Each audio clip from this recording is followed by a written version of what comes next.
Hi, let us try to solve this question in a very easy way. Okay, this question, if you'll go with the method, then it can take 5 to 10 minutes, but I'll let you know how to solve this in within 1 minute. Let us see.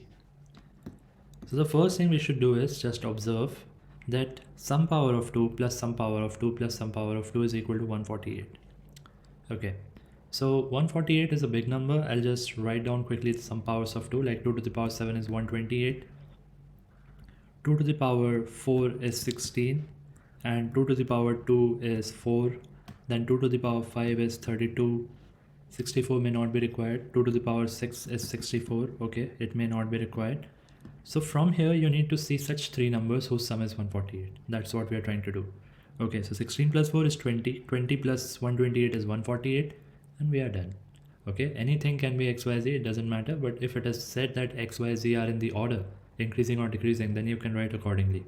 So by just observation, I got the value of x as 7, y as 4, and z as 2. Okay, as I said that if order is mentioned, then you can do as per that. So this is how we can solve the question if it is asked in any competitive exam or any Olympiad in a very easier and smarter way.